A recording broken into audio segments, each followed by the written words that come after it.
Assalamualaikum warahmatullahi wabarakatuh.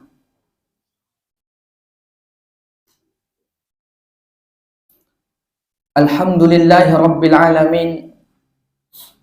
Wassalatu wassalam ala ashrafil anbiya'i wal mursalin wa ala alihi wa sahbihi ajmain. Asyhadu an la ilaha illallah wahdah la syarikalah wa asyhadu anna Muhammadan abduhu wa rasuluh sallallahu alaihi wa ala alihi wa sahbihi wa man tabi'ahum bi ihsanin ila yaumiddin. Amma ba'du. Ma'asyiral muslimin wal muslimat rahimani wa rahimakumullah. Alhamdulillah, pujian sanjungan hanyalah milik Allah. Kita bersyukur atas nikmat yang Allah berikan kepada kita. Nikmat yang jumlahnya banyak. Dan di antara nikmat yang harus senantiasa kita syukuri adalah Allah Subhanahu wa ta'ala masih melindungi kita dari sifat malas, rasa takut, rasa lemah, dan juga kebakhilan. Karena hal-hal tersebut bisa menghambat kita untuk mengingat Allah, untuk mentaati Allah tabaraka wa ta'ala. Oleh sebab itu Rasul sallallahu alaihi wasallam meminta perlindungan kepada Allah agar tidak terkena yang namanya sifat malas, bakhil, lemah, takut, dan lain-lain. Rasul sallallahu alaihi wasallam berdoa kepada Allah dengan mengatakan, Allahumma inni a'udzubika minal ajzi wal kasali wal jubni wal harami wal bukhli wa a'udzubika min adzabil qabr wa min fitnatil mahya wal mamat. Rasul sallallahu alaihi wasallam senantiasa berdoa dengan mengatakan, ya Allah, aku berlindung kepadamu dari yang namanya kelemahan, minal ajzi. Para ulama mengatakan lemah dalam melakukan ketaatan kepada Allah. Kita harus senantiasa meminta perlindungan agar tidak dijadikan orang-orang yang lemah, agar kita senantiasa dijauhkan, agar bisa melakukan ketaatan kepada Allah. Jangan hanya sakit gigi sedikit sudah malas melakukan qiyamul lail ataupun membaca Al-Quran. Kemudian wal kasali, dan Rasulullah juga meminta perlindungan agar tidak mendapatkan yang namanya sifat malas, apatah lagi malas untuk menegakkan amar ma'ruf nahi mungkar. Kemudian wal jubni, dan Rasulullah meminta perlindungan agar tidak menjadi orang yang penakut, yaitu takut untuk ikut berjihad di jalan Allah, takut ikut dalam hal menegakkan amar ma'ruf dan nahi mungkar, dan takut ikut dalam pengajian dan majlis ilmu. Maka penakut-penakut seperti itu adalah hal-hal yang bisa merusak dari keimanan kita. Wal harami, dan juga Rasulullah meminta perlindungan agar terjauhkan dari kejelekan di waktu tua. Ini juga sangat dahsyat. Jangan pula semakin tua semakin buruk pula kehidupan kita. Ketika muda kita rajin melaksanakan ibadah kepada Allah, tetapi semakin tua, semakin beruban rambut kita, maka semakin jelek pula amal-amal saleh kita. Maka kita harus berlindung kepada Allah. Maka apabila semakin tua kita, semakin taat kepada Allah, semakin kuat rasa takut kita kepada Allah, maka kita harus banyak-banyak bersyukur. Kemudian Rasulullah juga meminta perlindungan, wa a'udzubika min adzabil qabr, dan Rasulullah meminta perlindungan kepada Allah agar dijauhkan dari azab kubur, wa fitnatil mahya wal mamat, dan ujian dalam kehidupan ini dan ujian setelah nantinya meninggal dunia. Kemudian kita juga tidak lupa untuk terus memperbanyak salawat dan salam kita kepada baginda Rasul Muhammad sallallahu alaihi wasallam. Beliaulah tauladan kita, beliaulah panutan kita dalam segala hal. Kaum muslimin dan muslimat yang dirahmati oleh Allah tabaraka wa taala, pada pagi yang berbahagia ini kita akan melanjutkan pembahasan kita pada kitab Qawaid Qur'aniyah yang ditulis oleh Dr. Umar Ibnu Abdullah Al-Muqbil. Kemudian kita masih tetap pada kaidah yang kedua, yang mana kaidah yang kedua ini adalah kaidah yang agung. Allah tabaraka wa taala mengatakan, wa asa an takrahu syai'a wa huwa khairul lakum wa asa an tuhibba syai'a wa huwa syarrul lakum. Boleh jadi kamu membenci sesuatu padahal ia amat baik bagimu, dan boleh jadi kamu menyukai sesuatu namun ia adalah amat buruk bagi dirimu.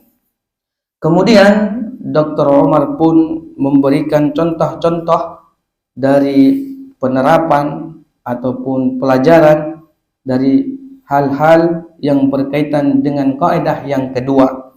Kemarin kita sudah melihat dan membaca 5 contoh dari kisah-kisah untuk kaidah yang kedua. Kemudian sekarang kita memasuki contoh yang keenam. Wa fil waqi'i qisasun katsiratun jiddan. Bahkan di dalam kenyataan hidup ini banyak sekali kisah-kisah yang bisa kita lihat agar bisa menggunakan kaidah yang kedua tersebut. Azkuru minha, dan aku pun akan menyebutkannya di sini, kata Dr. Umar. Anna rajulan qadima ilal matar. Ada mungkin di antara kita ada seseorang yang ia berangkat ataupun beranjak menuju bandara. Wa kana mujhidan ba'da syai'. Kemudian orang yang ingin berangkat menuju bandara tersebut ia sangat semangat dan bahkan mempersiapkan sebahagian sesuatu yang ingin ia bawa. Fa akhadathu naumah. Tetapi ternyata setelah ia sampai bandara ia tertidur pulas. Tarattaba 'alaiha, disebabkan itu an akla'at ta'irah, maka berangkatlah pesawat. Banyak di antara kita yang mana dari Batam ingin menuju Jakarta. Kemudian kita persiapkan semua hal-hal yang ingin kita bawa dan kita pun berangkat ke bandara. 2 jam sebelum keberangkatan kita sudah ternyata menunggu di sana. Gara-gara semangatnya kita ingin pergi ke Jakarta tersebut, ternyata di malam hari itu jam 3 malam baru kita tidur untuk mempersiapkan barang-barang yang ingin kita bawa.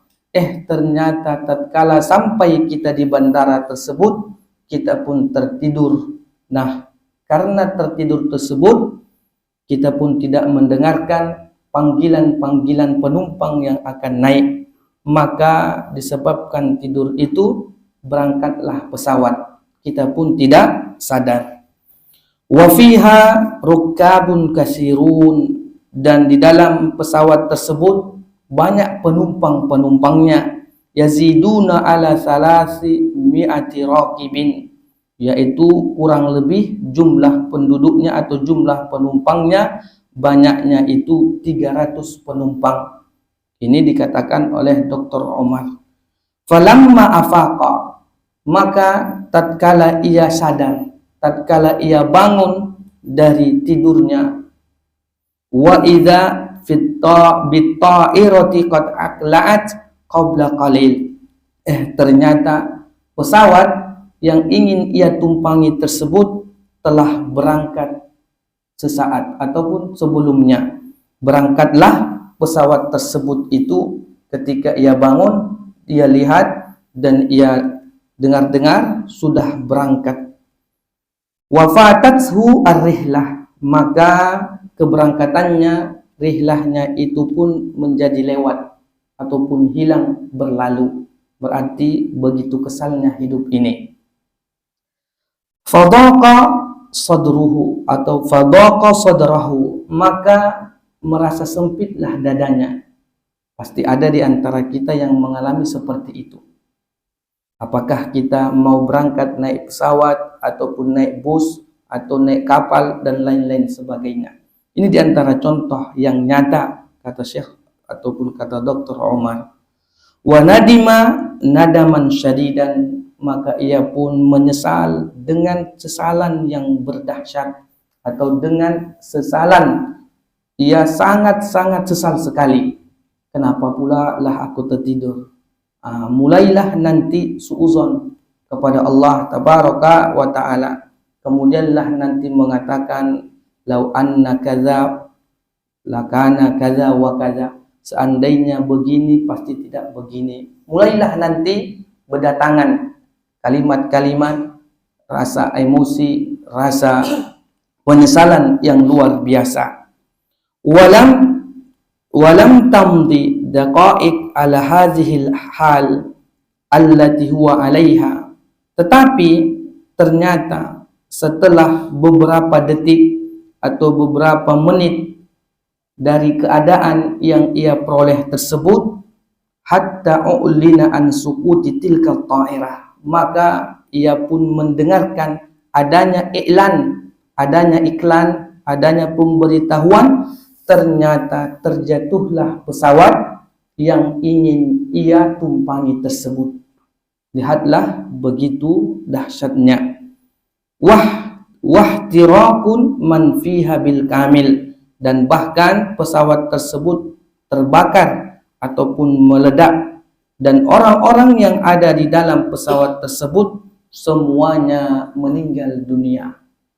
Nah, inilah di antara fakta kenyataan dalam kehidupan kita.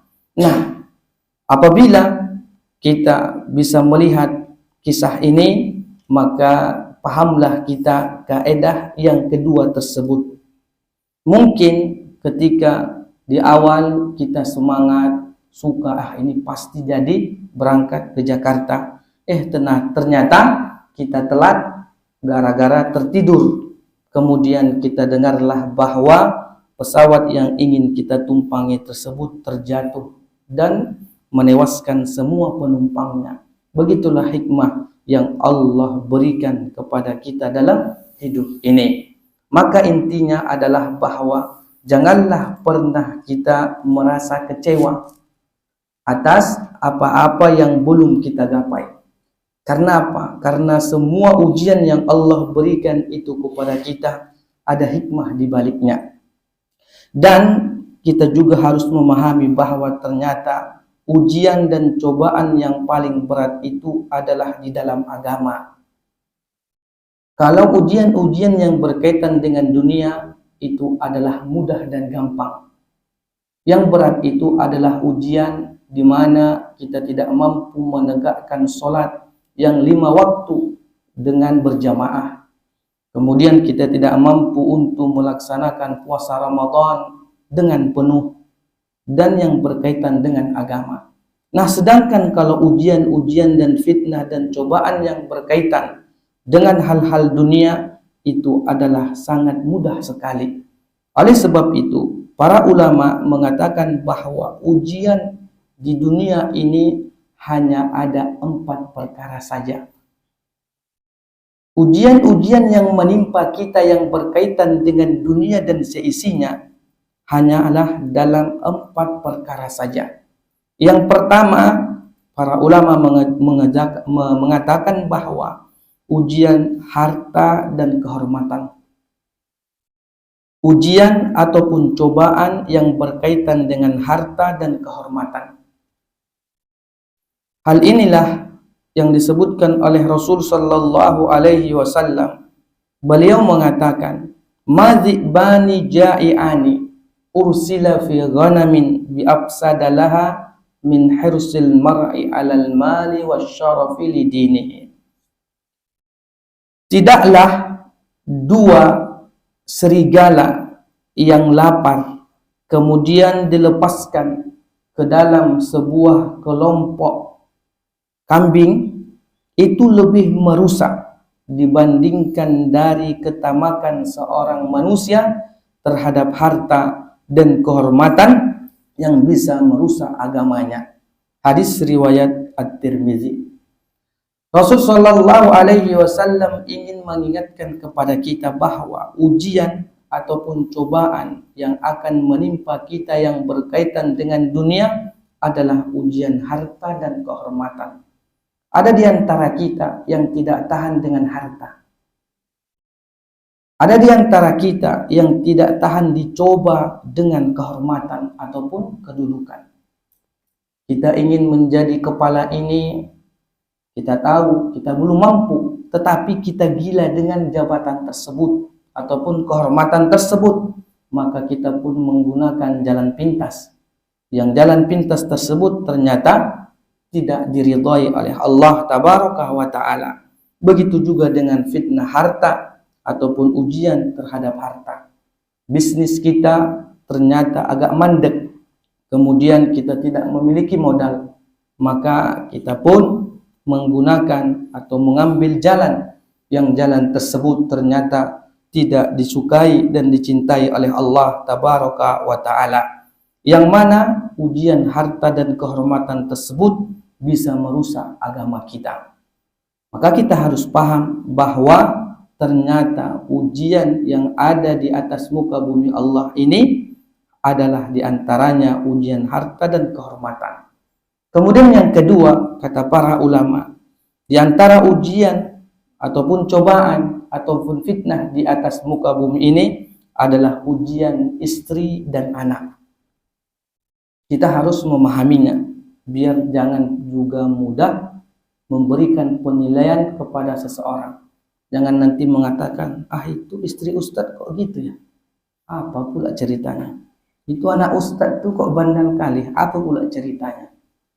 Mungkin ustadz tersebut tidak diuji dengan harta dan kehormatan, tetapi diujilah ia dengan ujian istri ataupun anak-anaknya. Maka Allah tabaraka wa ta'ala mengingatkan kita semuanya dalam surah At-Taghabun ayat yang ke-14. Allah mengatakan, "Inna min azwajikum wa auladikum aduwwan lakum fahdharuhum." Sesungguhnya di antara istri-istri kalian dan anak-anak kalian ada yang akan jadi musuh kalian. Anak istri-istri kalian, anak-anak kalian boleh jadi ada di antara mereka yang akan menjadi musuh kalian, fahdharuhum, maka berhati-hatilah. Kenapa? Karena Allah ingin melihat apakah kita benar-benar orang yang beriman, maka Allah pun akan uji kita. Dan ujian-ujian tersebut berbeda halnya.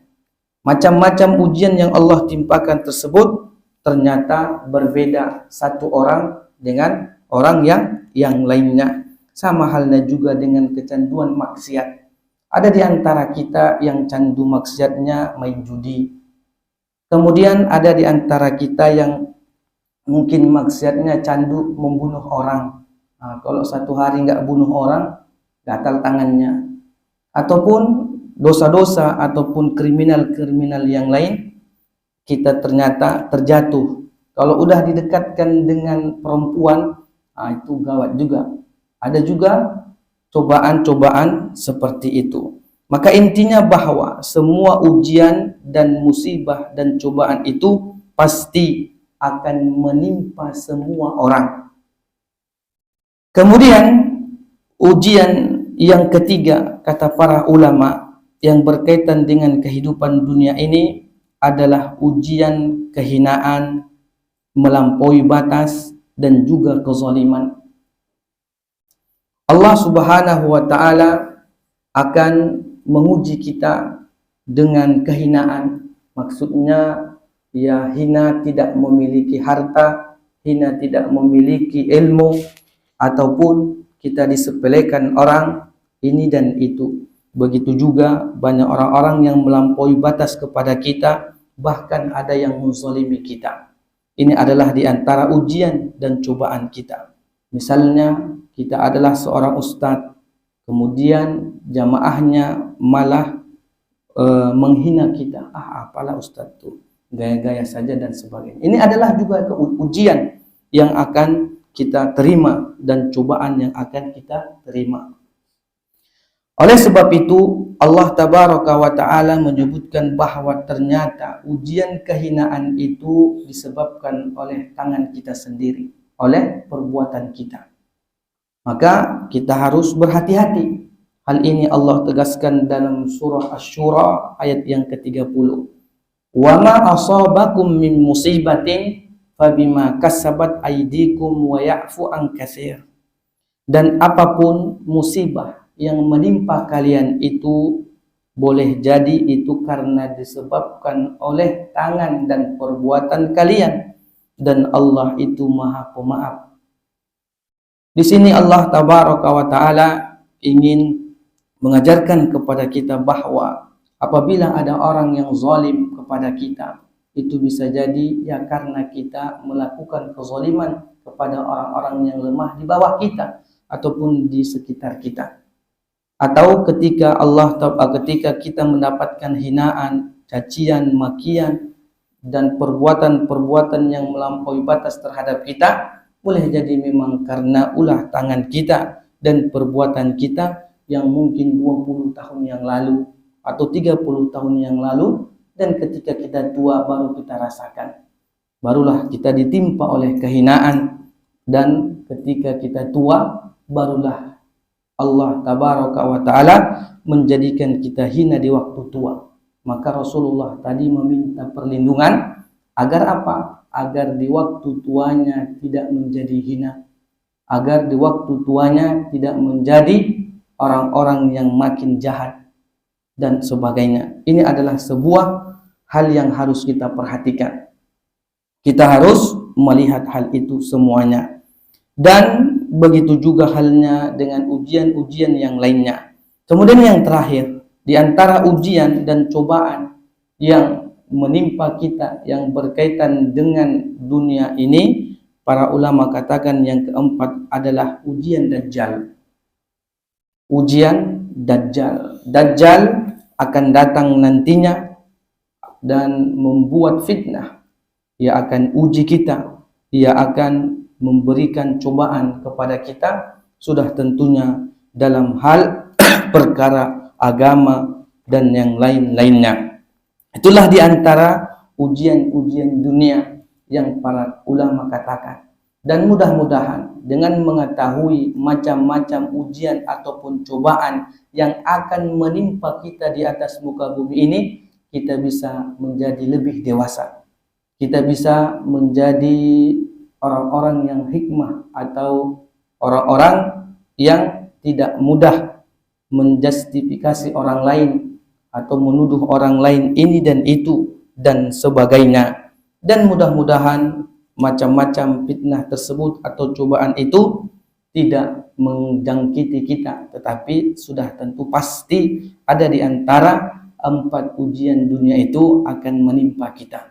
Itu harus dan pasti, karena memang Allah Tabaraka wa Ta'ala ingin menguji kita dalam hal-hal tersebut. Kemudian disebutkan dan dilanjutkan oleh Dr. Omar, was-su'alu, dan yang menjadi pertanyaan itu adalah alam yakun fawatur rihlah khairan lihadar rajul. Maka Dr. Umar ingin memberikan pertanyaan kepada kita. Bukankah dengan gagalnya seseorang tadi melakukan perjalanan rihlah itu lebih baik baginya? Kenapa? Karena udah tahu ternyata pesawat yang mau kita tumpangi itu ternyata jatuh dan meledak. Tapi kalau di awalnya sakit kali, waduh mah, ketinggalan pula. Apatah lagi tiket yang kita beli itu naiknya tinggi pula, 2,5 juta ke Jakarta. Wah, pening juga dan sebagainya. Makanya Dr. Umar mengatakan, alam yakun fawatu rihlah khairan li hadzal rajul. Bukankah kegagalan melakukan perjalanan tadi lebih baik baginya? Walakin ainal mu'tabirun wal mu'azzun wal muta'azzun. Akan tetapi kata Dr. Umar, di mana orang-orang yang berpikir? Di mana orang-orang yang mau merenungkan kejadian tersebut? Nah, inilah yang harus kita perhatikan. Tetapi memang endingnya itu di awal sangat sulit. Ketika sudah tahu ada hikmahnya, barulah kita nanti akan berlapang dada. Tapi tidak semua kejadian-kejadian yang terjadi dalam hidup kita bisa kita ambil dan kita petik hikmah di baliknya. Terkadang kita tidak mampu, mungkin orang lain nanti baru mengingatkannya, tetapi untuk diri kita belum mampu. Dan tidak semua kejadian yang terjadi pada hidup kita mampu untuk memetik hikmah di belakangnya. Wal khulasah. Kemudian di antara kesimpulan yang ingin disebutkan oleh Dr. Umar di dalam kaidah yang kedua ini, bahwa alal mar'i ay yas'a ilal khairi juhdah wa laysa alaihi an tatimmal maqasid. Ini adalah kaidah yang agung yang disebutkan oleh Dr. Umar yang harus kita ingat. Setiap orang hendaklah melakukan usaha dengan cara kebaikan dengan semaksimal mungkin, dan janganlah ia menjadi orang-orang yang menentukan hasil akhirnya.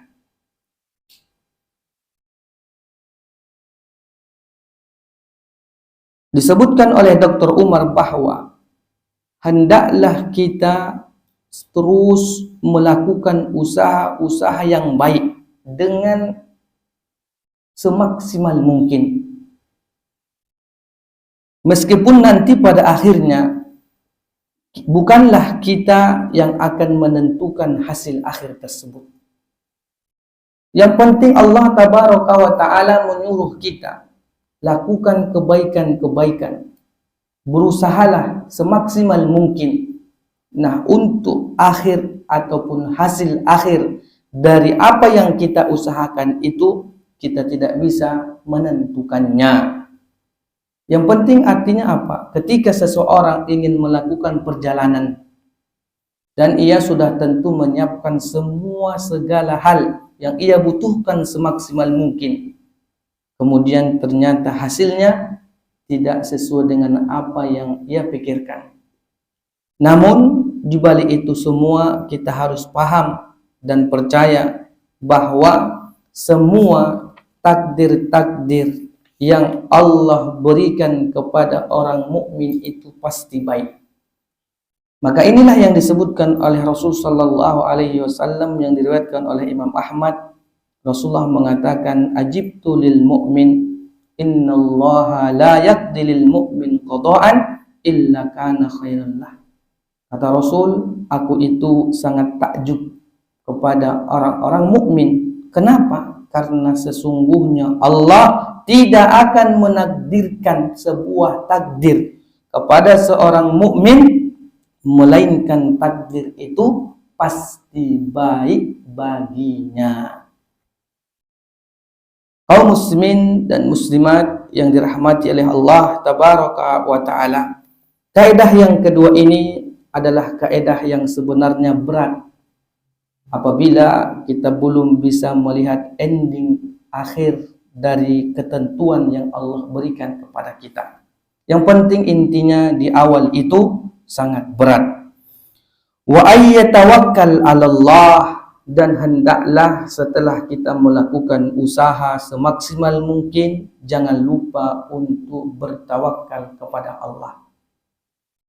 Sebagaimana halnya hewan seperti burung itu sangat kuat tawakalnya kepada Allah tabaraka wa taala, yang mana Rasul sallallahu alaihi wasallam menyebutkan kepada kita bahwa lau annakum tawakkaltum 'ala Allahi tawakkuli haqqa tawakkuli la razaqakum.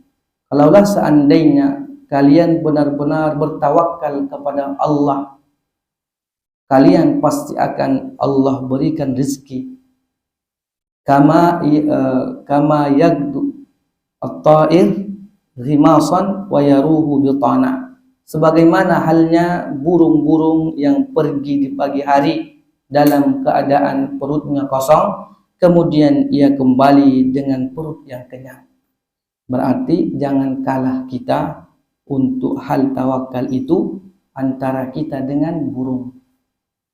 Nah, ini harus kita perhatikan, karena semua hal-hal yang terjadi dalam kehidupan ini atau semua ujian-ujian yang menimpa kepada kita dalam hal yang berkaitan dunia, intinya adalah agar kita bertawakal kepada Allah tabaraka wa ta'ala. Kenapa harus bertawakal? Karena memang apa yang terjadi dalam kehidupan kita ini sudah ditulis dan dicatat Allah. Kita tidak bisa berbuat apa-apa. Maka jauh-jauh hari Rasul sallallahu alaihi wasallam ingatkan kita, yang diriwayatkan oleh Imam Muslim, kataballahu maqadiral khalaiq qabla an yakhluqa as-samawati wal arda bi 50,000 sanah. Sesungguhnya Allah telah menulis takdir-takdir semua makhluk sebelum Allah menciptakan langit dan bumi 50.000 tahun yang lalu. Nah, kita hanya apa? Kita diperintahkan untuk berusaha semaksimal mungkin. Nah, sedangkan akhir dari usaha kita itu kita tidak bisa tentukan. Namun Allah perintahkan kita untuk bertawakal kepadanya. Kemudian disebutkan oleh Dr. Umar, wa yabzulu ma yastati'u minal asbabi al-masyru'ah. Dan yang penting kita itu harus mencurahkan apapun yang kita mampu dari sebab-sebab yang disyariatkan oleh Allah tabaraka wa ta'ala. Kita harus benar-benar terus melakukan apa yang kita mampu dari sebab-sebab yang bisa kita gapai agar kita sukses. Misalnya, kita tahu bahwa apabila kita ingin sukses baik dalam hal-hal yang berkaitan dengan ekonomi atau dengan dunia pendidikan, kita harus melewati yang namanya jalan-jalan orang sukses tersebut. Misalnya kalau kita ingin menjadi profesor atau doktor, ya sudah tentu kita harus sekolah S1, S2, S3. Nah, ketika kita juga ingin menjadi orang kaya, ingin banyak rezekinya, atau menjadi pebisnis yang ternama, ya kita harus mengikuti satu tapak demi satu tapak agar terwujudlah kesuksesan tersebut.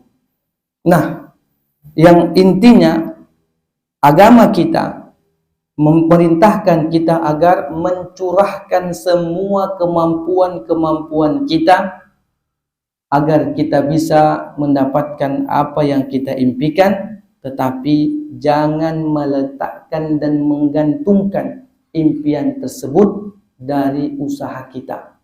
Karena usaha yang kita lakukan itu belum tentu menghasilkan apa yang kita impikan. Tetapi hendaklah kita serahkan semuanya kepada Allah Subhanahu wa ta'ala. Fa idza waqa'a syai'un an khilafi ma yuhibbu, dan apabila terjadi sesuatu yang berlawanan dengan apa yang kita cintai, falyatazakkar hadhil qaidah al-Qur'aniyah al-azimah. Maka ingatlah kaidah Qur'aniyah yang mulia ini, yaitu kaidah yang kedua. Dr. Umar mengatakan bahwa apabila terjadi sesuatu yang itu berseberangan dengan impian dan mimpi kita, maka ingat-ingatlah, bergegaslah mengingat kaidah yang kedua ini. Wa asa an takrahu syai'an wa huwa khairul lakum. Boleh jadi engkau membenci sesuatu, namun nanti endingnya pada akhirnya itu adalah amat baik bagimu. Wa asa an tuhibbu syai'an wa huwa syarrul lakum. Dan boleh jadi engkau mencintai, menyukai sesuatu di awalnya, tetapi nanti akhir endingnya ia adalah sangat buruk untuk hidupmu. Kemudian Allah menutup ayatnya dengan mengatakan, wallahu ya'lamu wa antum la ta'lamun. Dan Allah itu mengetahui, dan sedangkan kalian tidak mengetahui. Ini adalah kunci penutup apa yang Allah sebutkan dari ayat tersebut, yang mana Allah Subhanahu wa ta'ala ingin menjelaskan kepada kita bahwa semua usaha yang kita lakukan akan Allah berikan ganjaran, Allah akan berikan hasil yang terbaik untuk kita. Tetapi terkadang Allah uji kita. 1000 usaha kita, ternyata terkadang satu yang Allah berikan hasilnya yang memuaskan. Sedangkan 99 usaha yang kita lakukan, yang mungkin hanya ada 5%, 10%, dan lain-lainnya. Nah, ingat, itu adalah cobaan dalam kehidupan kita. Itu adalah semuanya ujian dalam kehidupan kita, yang mana intinya Allah Subhanahu wa ta'ala ingin melihat kita. Allah ingin melihat apakah kita benar-benar menjadi hamba Allah Subhanahu wa ta'ala yang senantiasa bertakwa kepadanya. Karena apa? Karena kebaikan dan keburukan yang menimpa kita itu semuanya adalah ujian yang Allah berikan kepada kita. Hal ini Allah tegaskan dalam surah Al-Anbiya ayat yang ke-35. Wa nabluukum bisyarri wal khairi fitnah wa ilaina turja'un. Dan sesungguhnya kami itu akan memberikan ujian dan cobaan kepada kalian, bukan hanya berkaitan dengan hal-hal yang buruk yang tidak kalian suka, namun hal-hal perkara yang baik yang kalian suka juga, itu termasuk ujian dan juga cobaan dalam hidup. Wa ilaina turja'un, dan semua itu akan kembali kepada kami. Yang intinya bahwa ternyata semua hal-hal yang terjadi dalam hidup kita adalah akan dikembalikan kepada Allah Tabaraka wa ta'ala. Kemudian disebutkan oleh Dr. Umar selanjutnya, waliyatadzakkar anna min lutfillahi bi ibadihi.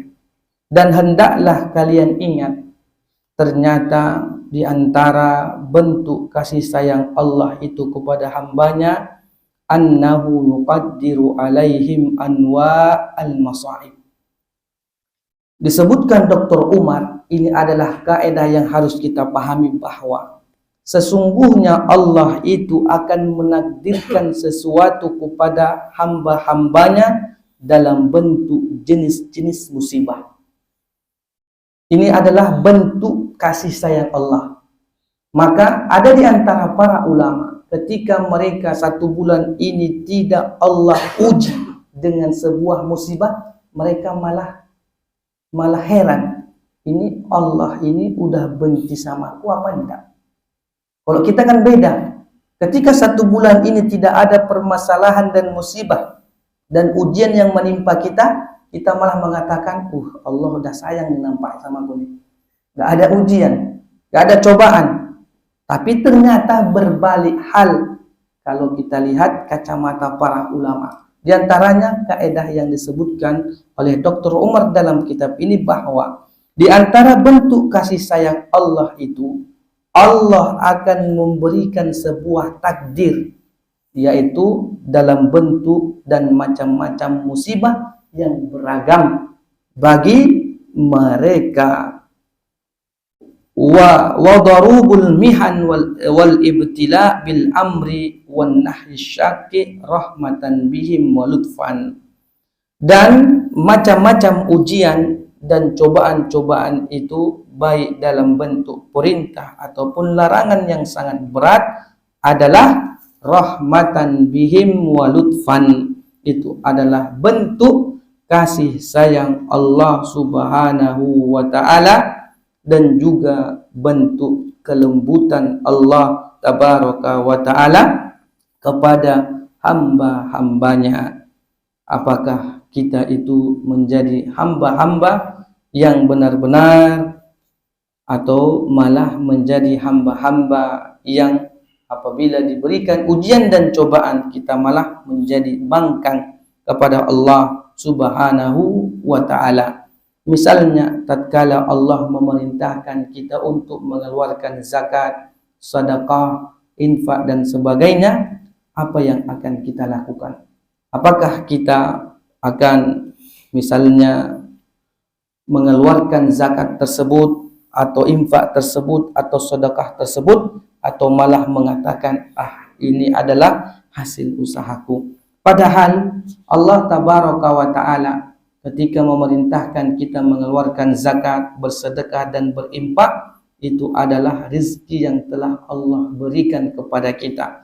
Maka Allah Tabaraka wa taala menjelaskan dalam surah Al-Munafiqun ayat yang ke-15 agar kita bisa melihat ternyata perintah Allah itu adalah bagi orang-orang yang memang mampu melaksanakannya. Wa anfiqu mimma razaqnakum, dan hendaklah kalian mengeluarkan infak ataupun zakat kalian dari apa-apa yang telah kami berikan rezeki kepada kalian.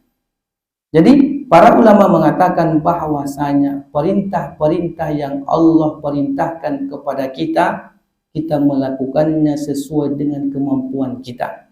Namun apabila ada larangan yang Allah suruh agar kita menjauhinya, maka kita wajib menjauhinya. Apakah mampu ataupun tidak, kita akan wajib ataupun harus wajib menjauhi larangan tersebut. Itu bedanya. Kalau memang kita tidak mampu, ya enggak masalah, tidak bisa melakukannya. Tetapi untuk hal-hal yang dilarang, misalnya kita katakan, aduh Ustadz, ana udah candu minum khamar. Jadi di kulkas itu banyak kali khamar, setiap hari harus minum khamar. Nah kita katakan, ya antum wajib meninggalkannya. Mampu tidak mampu, harus dimampu-mampukan. Berbeda halnya dengan melaksanakan perintah-perintah Allah Subhanahu wa ta'ala. Kemudian kaum muslimin dan muslimat yang dirahmati oleh Allah Tabaraka wa ta'ala, wasuqutan ila kamalihim, dan menjadikan mereka itu menjadi pribadi yang sempurna. Allah Tabaraka wa ta'ala menguji kita dengan ujian ataupun cobaan dengan berbagai macam musibah agar kita itu menjadi hamba yang sempurna, agar kita itu menjadi hamba-hamba Allah yang sempurna. Allah ingin menggembleng kita. Allah ingin agar kita itu menjadi hamba-hamba Allah yang benar-benar taat kepadanya.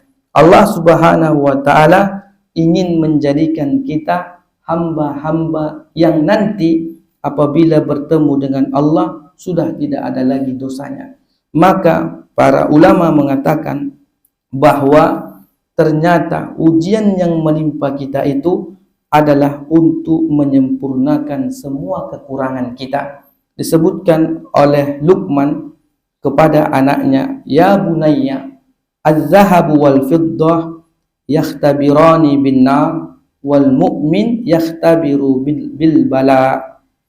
Wahai anakku, emas dan perak itu ia diuji keampuhannya, apakah benar-benar murni emas dan perak itu dengan api. Jadi kita ingin menguji coba apakah emas dan perak ini murni, maka ia akan diuji dengan api. Berjam-jam kita akan merendamnya, membakarnya. Nah, sedangkan orang mukmin itu akan diuji dengan musibah-musibah yang terus akan datang bergantian.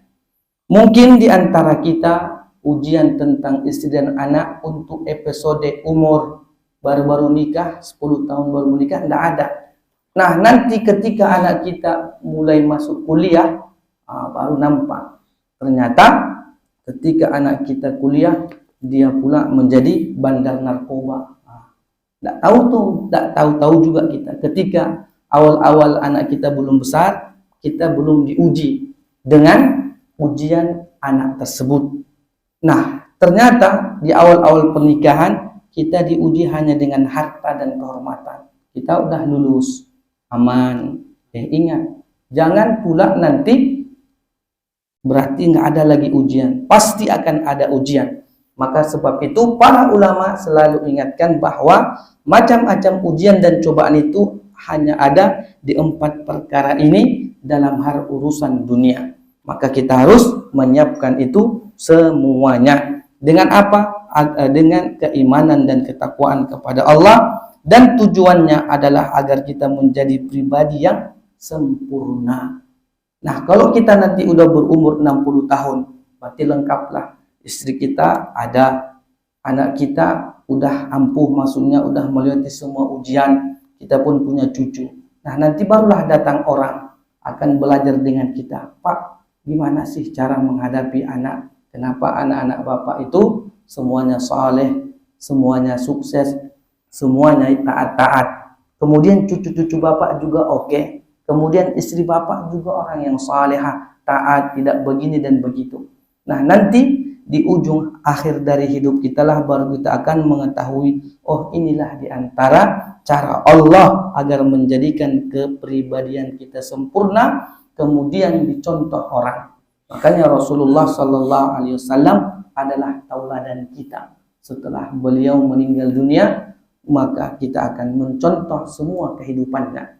Kenapa? Rasulullah itu adalah kepala negara, bisa kita contoh. Rasulullah itu adalah panglima perang, bisa kita contoh. Rasulullah itu adalah ayah dari anak-anak dan istrinya, ataupun dari anak-anaknya, bisa kita contoh. Rasulullah itu adalah suami dari istri-istrinya yang bukan satu, bisa kita contoh.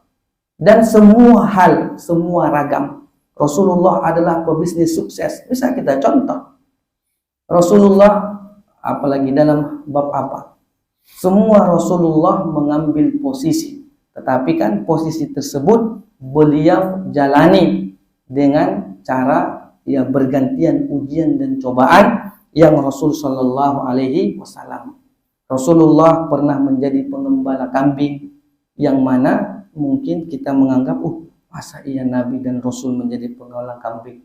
Bahkan Nabi Musa alaihissalatu wassalam juga adalah pengembala kambing. Yang kita tahu bahwasanya tak mungkin Nabi Musa itu menjadi pengembala kambing disebabkan ia hidup di bawah kekuasaan Fir'aun, anak raja, walaupun anak tirinya misalnya. Ya sudah, tentu tidak mungkinlah dia akan menjadi pengembala kambing. Tetapi ternyata ketika Nabi Musa ingin menikahi seorang wanita, ya maharnya itu adalah harus mengembala kambing 8 tahun. Atau sebagian riwayat mengatakan 10 tahun. Nah, itulah kehidupan. Nah, inilah diantara hal yang harus kita perhatikan dari kaidah yang kedua ini. Kemudian wa kamal naimihim, dan itu semua ujian yang Allah berikan kepada kita adalah untuk menyempurnakan semua nikmat-nikmat Allah tabaraka wa taala. Maka kalau kita mengatakan pengalaman itu adalah guru yang terbaik, maka betullah itu. Maka nanti setelah kita tua, barulah nanti berdatangan orang. Kalau kita itu tuanya itu memang memiliki ilmu, memiliki pengalaman. Kalau tuanya itu adalah tua makin buruk, makin gila pula dalam hal-hal maksiat, ya nggak mungkin juga datang orang. Tetapi kalau sesama orang-orang gilanya pasti datang juga dia. Misalnya Bapak Fulan sukses menjadi pengedar narkoba terbesar lah bahasa. Ya memang yang gila-gila pun datang juga dia. Kayak mana caranya menjadi orang tersebut. Nah, kemudian terakhir kata Dr. Umar dalam kitab ini, wa min al-tafillahil azimah, dan di antara bentuk kasih sayang Allah yang besar itu annahu lam yaj'al hayatan nas wa sa'adatihim murtabitah irtibatan tamman illa bihi subhanahu wa ta'ala. Nah, disebutkan Dr. Umar ini adalah sebuah kaidah juga bahwasanya Allah itu tidak menjadikan kehidupan manusia dan kebahagiaan mereka itu tergantung kepada urusan-urusan dunia secara sempurna, melainkan harus dengan ada kaitannya kepada Allah. Sesukses apapun kita, kalau kita tidak mengenal Allah, tidak enak juga. Seberapapun kekayaan kita, kalau kita tidak muslim, maka semua kekayaan kita itu tidak akan ada gunanya. Kita misalnya manusia yang paling banyak hartanya, tetapi kalau kita tidak muslim, kita tidak beriman kepada Allah, tidak akan bisa menebus nanti azab Allah di akhirat. Hal ini sudah Allah sebutkan jauh-jauh hari dalam surah Al-Ma'idah ayat yang ke-36. Allah ingin mengatakan bahwa innal ladzina kafaru, sesungguhnya orang-orang kafir itu, lau anna lahum ma fil ardi jami'a, kalaulah seandainya mereka memiliki seluruh bumi, berarti memiliki seluruh bumi, apalah namanya, yang paling kaya raya, udahlah dia raja, dia semuanya. Jami'a, seluruhnya. Kalaulah seandainya orang-orang kafir itu memiliki semua bumi seluruhnya, wa mislahu ma'ahu, bahkan Allah mengatakan atau yang serupa dengannya, udah planet dunia kita kuasai, kitalah paling hebatnya, planet-planet yang lain pun kita kuasai misalnya. Kata Allah, liyaftadu bihi min adzabi yaumil qiyamah. Kemudian ketika mereka meninggal dunia dengan harta yang melimpah tersebut, kemudian harta tersebut mereka gunakan liyaftadu bihi, untuk menebus min adzabin yaumil qiyamah, dari siksaan Allah nanti pada hari kiamat.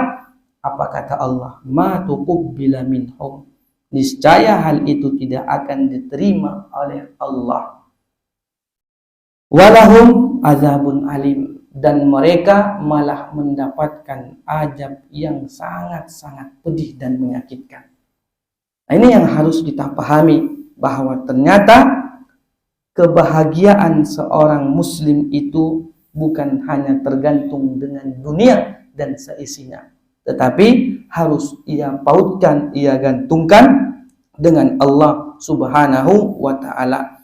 Wa baqiyatul asya yumkinu ta'widuha, dan mungkin sesuatu yang tersisa bisa ada gantinya. Artinya hal-hal yang berkaitan dengan dunia pasti ada gantinya. Artinya apa? Apabila kita tidak memiliki dunia, kita masih memiliki Allah.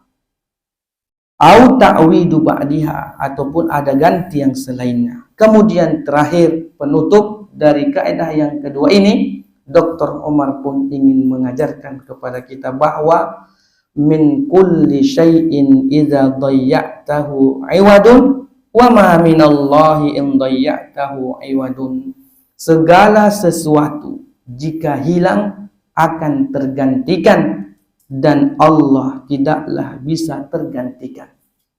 Inilah kalimat Dr. Umar yang terakhir dari tulisan beliau. Maka kita harus ingat, segala sesuatu jika hilang akan tergantikan, dan apabila Allah yang hilang, maka tidak akan bisa kita gantikan.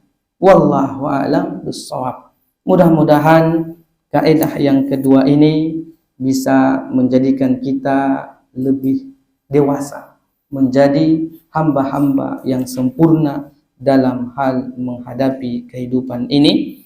Karena kaidah yang kedua ini adalah kaidah yang agung. Sudah tentu kita akan melewati ujian-ujian, cobaan-cobaan dalam hidup ini. Aqulu qouli hadza wa astaghfirullah li wa lakum wa lisairil muslimina wal muslimat min kulli dzamb. Innahu huwal ghafurur rahim. Assalamualaikum warahmatullahi wabarakatuh.